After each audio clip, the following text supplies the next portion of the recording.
Saat itu, George Nicholasberg mempublikasikan edisi pertama penjelasan luas tentang kitab Henokh.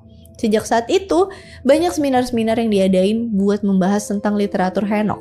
Makanya seluruh dunia sekarang tuh tahu tentang kitab Henokh secara detail dan lengkap. Sampai sekarang, kitab ini cuma diterima sebagai kitab suci kanon sama Gereja Ortodoks Ethiopia, Gereja Ortodoks Eritrea, dan Beta Israel.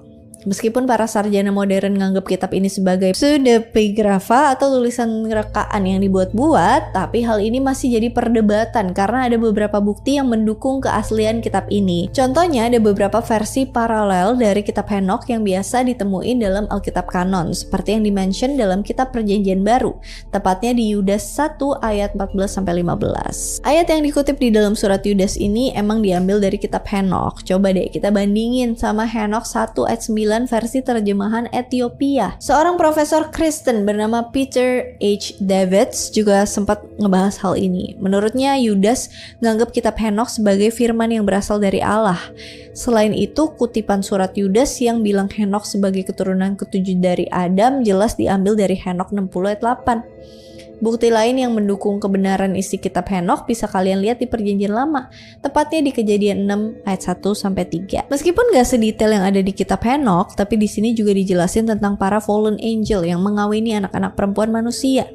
Coba deh kita bandingin lagi sama Henokh 6 ayat 1-2. Nah, kedua ayat ini mirip banget kan? Tapi bedanya hal ini dijelasin secara detail dalam kitab Henokh. Mungkin nanti aku akan bahas tentang The Watcher atau Fallen Angel ini secara detail di video terpisah. Tapi buat sekarang kita fokus dulu ke pembahasan kitab Henokh ya. Oke, lanjut lagi ke pembahasan. Kemudian bukti lain yang memperkuat kebenaran kitab ini secara nggak langsung disebutin sama Yesus sendiri dalam kitab suci Perjanjian Baru, tepatnya di Matius 22 ayat 29-30. Coba bandingin dengan Henokh 15 ayat 6-7. Di sini Yesus ngajarin prinsip bahwa malaikat-malaikat di surga hidup di dalam kekekalan dan tidak kawin ataupun dikawinkan. Prinsip ini nggak ditemuin di bagian manapun di dalam Alkitab Perjanjian Lama, tapi ini hanya ditemuin dalam kitab Henokh. Dari sini udah jelas bahwa kitab Henokh udah ada dan diketahui secara luas pada zaman Yesus. Sekali lagi aku kasih disclaimer kalau ini tuh bukan dari pendapat pribadi aku yang bermaksud untuk mencocok logikan ayat-ayat kitab Henokh dengan ayat Alkitab kanon, tapi ini semua tertulis di dalam pengantar kitab Henokh dari halaman 2 sampai halaman 4. Kalau kalian punya bukunya bisa dicek langsung di sana. Selain itu tadi juga sempat dibilang kalau ayat-ayat di dalam kitab Henokh ini punya banyak versi paralel yang bisa ditemuin dalam Alkitab kanon yang saling terhubung satu sama lain. Jadi emang wajar kalau kita bisa nemuin banyak kecocokan. Mungkin di antara kalian kalau ada yang sekolah teologi atau yang lebih ngerti tentang hal ini bisa dikoreksi kalau ada kesalahan.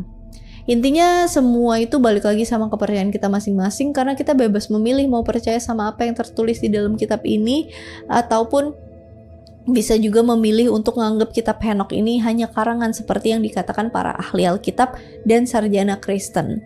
Tapi kalau emang kitab ini beneran tulisan pertama yang berasal dari Henokh, berarti bener-bener keren dan mind-blowing banget. Karena tulisan ini bisa bertahan sampai sekarang ini setelah ngelewatin perjalanan panjang termasuk peristiwa besar seperti bencana air bah di zaman Nuh sampai pemusnahan yang dilakuin penguasa dunia untuk menghilangkan eksistensi kitab ini. Jadi pada akhirnya kitab Henokh udah teruji mampu selamat dari air dan api selama berabad-abad sampai ke generasi akhir zaman sesuai dengan tujuan